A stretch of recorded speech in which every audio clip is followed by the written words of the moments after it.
Salut, c'est Sam, journaliste à Rolling Stone et WFM. Vous savez, chaque vendredi, je vous raconte la petite histoire d'un grand standard du rock ou du métal. Cette semaine, un groupe que j'avais déjà traité via un semi-dessin animé à travers son mash-up avec Jay-Z, c'est Linkin Park avec In the End. C'est parti.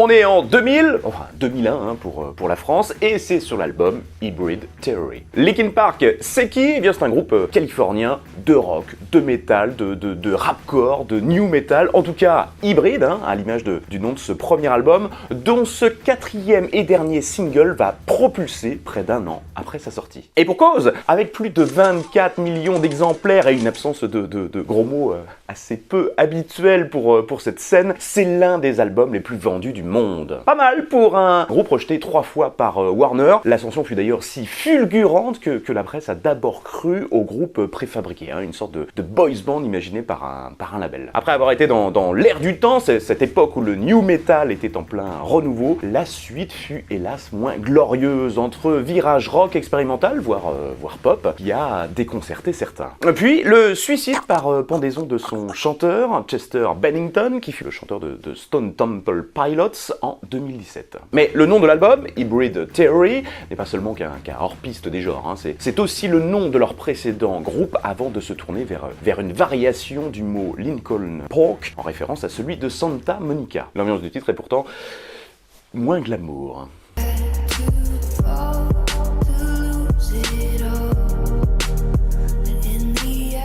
L'album a été enregistré au studio Energy, au nord d'Hollywood. Son producteur, eh bien, c'est celui de Good Charlotte, Don Gilmore, qui travaillera ensuite avec Avril Lavigne ou Korn, avec tout de même Andy Wallace en ingé son, celui-là même qui a travaillé avec Rick Rubin sur la version rock-rap de Walk This Way avec Aerosmith et Run DMC, avant de s'attaquer bien sûr à Slayer, à Nirvana, à Rage Against the Machine, ou plus récemment d'ailleurs le dernier Gojira. Mais loin de n'être qu'un essai fougueux et juvénile, ce disque de Linkin Park, c'est surtout le fruit d'une demi-décennie de travail. L'enregistrement est donc rapide, seulement 4 semaines, et consiste essentiellement à réadapter les démos initiales. Tout juste, va-t-on écourter les parties rappées du deuxième chanteur, Shinoda, qui pour l'anecdote est un parent éloigné du compositeur russe Tchaïkovski, et puis on va aussi utiliser des bassistes remplaçants en l'absence de celui du groupe. La chanson, eh bien elle a été écrite dans un local de répétition, loué à l'est d'Hollywood, alors encore entouré de prostituées et de dealers. Rebondissant sur un rythme qu'il avait créé, Shinoda s'est enfermé dans une pièce sans fenêtre et n'en est sorti que le lendemain matin, une fois cette chanson finie. Quant au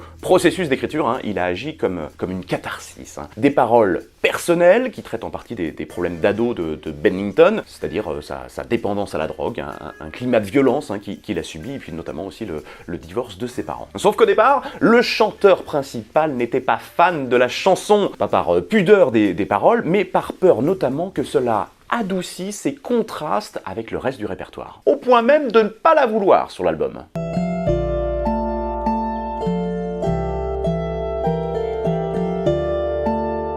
Pour Shinoda, In the End est au contraire le morceau parfait. Il résume tout ce que le groupe est capable et veut mettre en valeur, c'est-à-dire un riff de piano conçu par Shinoda, et donc l'importance de la mélodie, un rap sur le dégoût de soi pour les couplets, jusqu'à l'explosion du refrain rock en guise de coup de fouet, et puis des chœurs métal pour marquer l'irrémédiable. Idéal donc comme carte de visite, mais aussi pour abolir les frontières entre les genres et rassembler ainsi plusieurs communautés. N'oublions pas que la Californie est très métissée. Devant le succès de la chanson, Bennington avouera finalement être définitivement nul pour le choix des singles. Mais il n'y a effectivement pas que dans ce domaine que le chanteur principal aura le moral dans les claquettes.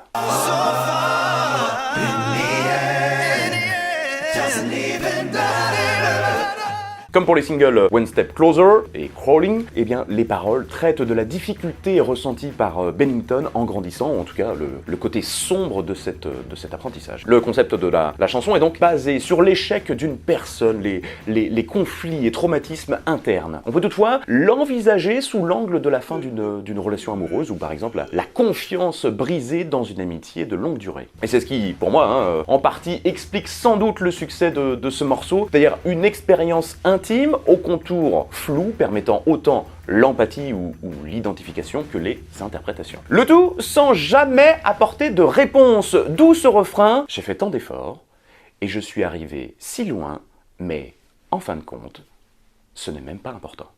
La voix de Bennington pouvant alterner cris et calme angélique, preuve d'une part d'enfance, même blessée, restée intacte, et puis preuve aussi de la confusion des sentiments face au rock habituellement contestataire, ou par exemple l'hédonisme de leurs confrères Limp Bizkit. Eh bien, le climat est ici plus porté sur une mélancolie, l'introspection et l'anxiété qu'un je m'en foutisme ou une colère donneuse de leçons sur les autres ou sur le système.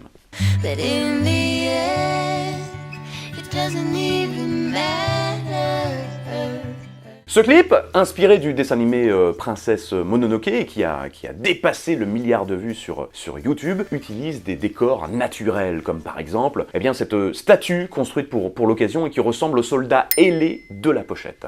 Mais aussi les scènes de désert californien tournées entre deux arrêts de la tournée Ozfest en 2001. Et ce même si l'ensemble a évidemment nécessité des effets spéciaux pour leur donner de l'ampleur, ainsi qu'une partie réalisée dans un studio de Los Angeles. Effets spéciaux, pour l'anecdote, supervisés par Patrick Totapoulos, qui a notamment travaillé sur Independence Day, Stargate, iRobot, ou par exemple encore les chroniques de Riddick, et oui là c'est un peu moins drôle. Au milieu du tournage, les réalisateurs Johan, également DJ du groupe, ou alors Nathan Karma Cox, ont décidé de placer des conduites d'eau juste au-dessus du groupe pour qu'ils soient trempés. Voyant à quel point ils en étaient irrités, Cox a dû inviter un de ses potes, un musicien de bluegrass, pour quelques reprises décalées du groupe afin de les dérider. Le clip est d'ailleurs intéressant parce que, contrairement aux paroles, il introduit l'espoir. Oui, parce que si le texte s'interroge sur l'utilité de la vie, les images, elles, illustrent plutôt son cycle. Le désert est donc certes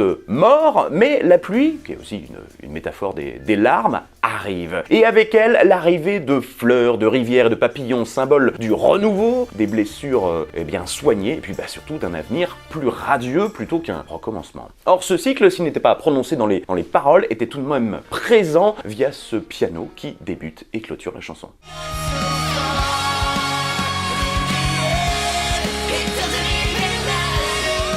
Allez, quelques fun facts pour finir. En une seule année, et surtout à la suite de ce succès, le groupe a tout de même donné 324 concerts. Wow! J'ai eu aussi l'occasion de le rappeler dans les vidéos sur Murrayhead, Bruce Springsteen ou Adele, et donc sur les grands quiproquos sur certains standards. Trump a aussi utilisé cette chanson dans le cadre de sa campagne de réélection. Wow! En juin 2021, ce fut la première chanson nu metal à dépasser le milliard de streams sur Spotify. Hélas, quelques mois avant, un ado responsable d'une tuerie en Californie laissait un mot citant les paroles pour expliquer son geste. Il y a eu un remix de cette chanson en 2002 et plus orienté hip-hop. Boulette lors des MTV Video Music Awards, toujours la même année, quand le chanteur de Van Halen avoue, avant de leur remettre un prix, ne connaître aucun titre du groupe. Et puis, notons pour finir plusieurs records. Celui, certes, du groupe le plus populaire sur Facebook, mais aussi l'un des plus piratés du monde. L'explosion du groupe coïncidant avec l'essor de Casa et Napster. Oui, c'est l'instant boomer, on n'a rien sans rien. Voilà, c'est fini, quelques infos avant de se quitter. Je conseille évidemment cette BD, c'est paru chez Grand Angle et c'est sur la rivalité Stones-Beatles, c'est vraiment super intéressant. Et puis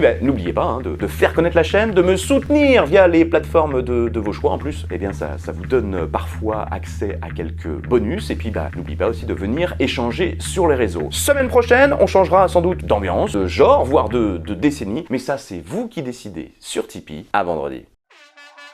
Et puis bien sûr, pouce vers le haut, abonnement, partage de vidéos, compléments et débats en commentaire, lien en description. Bref, vous connaissez la chanson. Wow!